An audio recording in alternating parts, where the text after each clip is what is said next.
Regional affairs surrounding the Korean Peninsula have entered a new stage following the historic encounter between the leaders of the two Koreas and the U.S. The lineup of Pyeongyang and Washington's nuclear negotiators appear to be taking shape, with working-level talks between them set to take place in the coming weeks. Today, we go in-depth on whether the upcoming talks can yield concrete results, as well as the role of South Korea in all of this. For that, Dr. Ko Myong-hyun, research fellow at the Asan Institute for Policy Studies, joins us in the studio. It's always good to have you with us. Thanks for having me.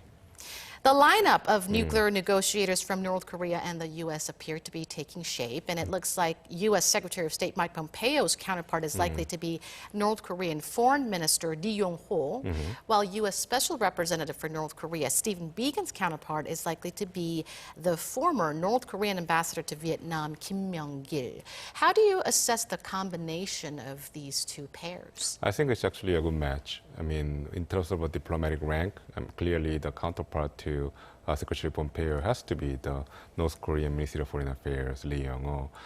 The new character here will be Kim Myong-gil, the former North Korean ambassador to Vietnam. But then we know from our background information about him that Ambassador Kim has been actually a steady hand behind the U.S. DPRK negotiations dating back to the 90s. And he was actually involved in the all important negotiations. He was present at the agreed framework negotiations. He was actually an important counterpart to Ambassador Christopher Hill, and also during the 2000 during the six-party talk negotiations, he was also present there. So I think Kim Myong-gil is extremely well qualified to have this role. And actually, this actually shows how serious North Korea is now. I mean, there's some concern that before the Hanoi summit, that the counterpart to Special Representative Steve Biegun, Kim Myong-chul, could be a little bit of a lightweight to be involved, to be in charge of this kind of important negotiations. But Kim Myong-gil, I think he has the stature and the experience to handle this. North Korea's first Vice Foreign Minister, Choi Sun-hee, was widely expected to be the counterpart for Stephen Biegun, but that seems unlikely now. Could there be a change in her political status? There's definitely been an important change to her political status in the positive direction for her. She's been, between the Hanoi summit and this recent encounter in the Panmunjom, Choi Sun-hee has been promoted internally in North Korea. She was a deputy minister already, but then in terms of political status inside North Korea, Choi Sun-hee joined the State Council. So she's going to be an important, she has an important role, not just in the foreign policy of North Korea, but also handling the many different policy affairs in the country. So in that sense, I think Choi Sun-hee outranks Special Representative Biegun.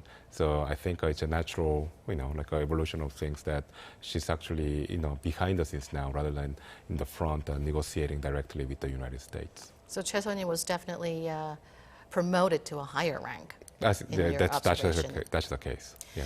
Now, the possibility of the U.S. taking a more flexible approach towards North Korea's denuclearization is being raised by various local media outlets following the Kim-Trump historic handshake at the DMZ. And according to an op-ed piece in the Washington Post, one expert said that the only diplomatic solution for the U.S. in dealing with North Korea is denuclearization through the, quote, small deals. Your thoughts on that? Oh, I think I definitely agree. In terms of approach, we should go step by step. It's very difficult to have a one-time grand bargaining kind of a negotiation with a nuclear state.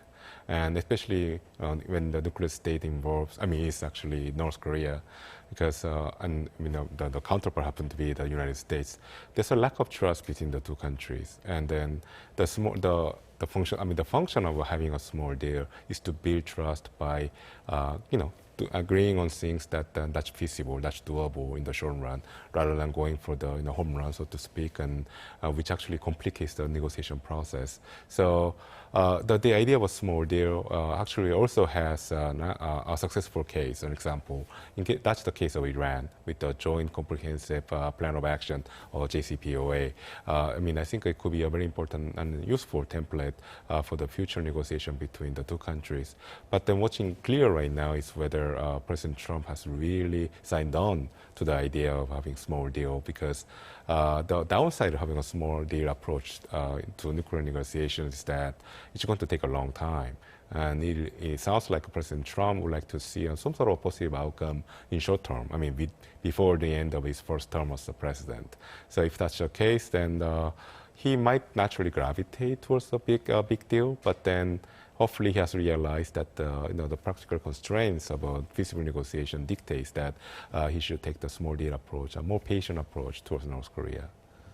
Now, some U.S. media outlets are even going as far to say that the U.S. might settle for a nuclear freeze of North Korea instead of its long-sought FFVD. Do you expect a more flexible approach this time during the working level talks? Well, I think small deal is definitely a good approach, and it's a feasible approach to be undertaken by the Trump administration at the moment. But then I think settling down for a nuclear freeze instead of FFVD, I think that's going too much, too far. I think that's not going to be accepted by anybody in Washington other than the White House, if that's really indeed the case, if that's really the preference of the White House, because the U.S. Congress is a very hard line about North Korea, and nuclear freeze is just a precondition towards a more important nuclear roadmap. And freeze, obviously, it's an important phase, but then the destination is going to be denuclearization. So I think North Korea also has actually signed on to that idea. So what's going to be important right now is the roadmap, and then what kind of quid pro quo the United States is ready to offer to North Korea in exchange for freeze.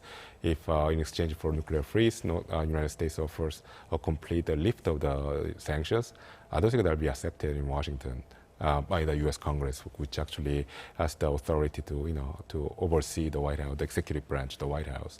So I think it could be like the small deal might involve nuclear freeze in exchange for a partial lifting of sanctions, but I think that's probably the most realistic outcome for now. Well, Mr. Trump has reiterated many times at the DMZ that he is in no rush, so let's see what kind of approach the White House actually makes. A U.S. District Court had ruled last year that North Korea should pay over $500 million US dollars to the parents of Otto Warmbier in compensation. And now the Warmbier's parents have begun the legal process of claiming ownership of a North Korean vessel that is now seized by the U.S. How do you expect things to play out on that front? Well, I think, this is a small side story to what's going on right now between, Pyongyang and Washington. And clearly, the parents of, this Otto Warmbier, definitely they want to go after North Korea, and they make North Korea pay for what they did to their son. But I think this is a side story to the main negotiation between the two countries. And I think that's the reason why it's possible that the U.S. court might judge in favor of the Otto and the Warmbier's parents and hand over the assets of the seized, and in this case, the ship, to the Warmbiers. But then I think North Korea's reaction to that might differ depending on the status of the negotiation between Washington and Pyongyang at the moment. If the negotiation is not going well, then it's possible that North Korea might seize the court ruling as an excuse to withdraw from the negotiations, or even engage in provocations. But I think if the main negotiation goes well, then I think North Korea is going to overlook this case. You've mentioned that this case is just a small sideline development to what is going on right now between Pyongyang and Washington. But could this Warmbier court case, as well as the seizure of the North Korean vessel, have any kind of impact on the upcoming planned working level talks? Well, I don't think it's going to be a main issue at the upcoming working level talks. I think the working level meeting is going to determine primarily the approach towards the negotiation going forward from now on. So I think that the North Koreans are going to look for signs on the American side that they're going to be more flexible towards North Korea. Essentially, somebody from the U.S. administration, I mean, this case would be Steve Biegun, reaffirming that the United States from now on is going to take the small deal approach towards negotiations. I think that's going to be the main goal for North Koreans at the upcoming working level meetings. So I think if they have a subsequent meetings, maybe they'll bring up the issues of the ongoing pressure measures against the North Korean economy. In that case, the seizure of the North Korean vessel is going to come up naturally. So, but then for now, I think for the first phase of the meetings, the main conversation is going to be about the new diplomatic approach the United States might undertake from now on. South Korean lawmakers Seol-hun of the ruling Democratic Party said he recently held talks with Vice Chairman of North Korea's Supreme People's Assembly Park Geun-hye in Russia. And he said that there he suggested the resumption of the stalled inter-Korean business projects, including the tourism of Mount Kumgang as well as the joint industrial Kaesong complex.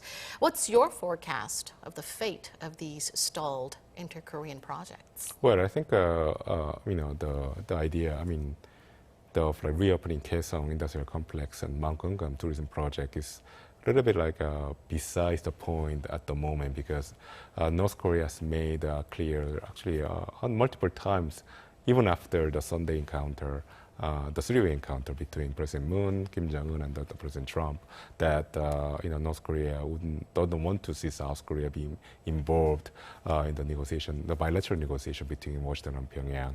So I don't think North Korea is putting priority on reopening Kaesong and Mount Kumgang projects.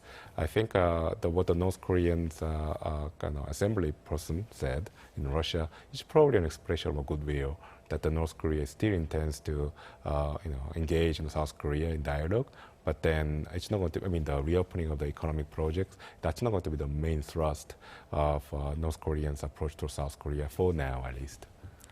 Lawmakers Seol-hun also said that South Korean lawmakers have proposed to North Korea to hold inter-Korean parliamentary talks. And he said North Korean delegation received the proposal, quote, positively. But many remain skeptical.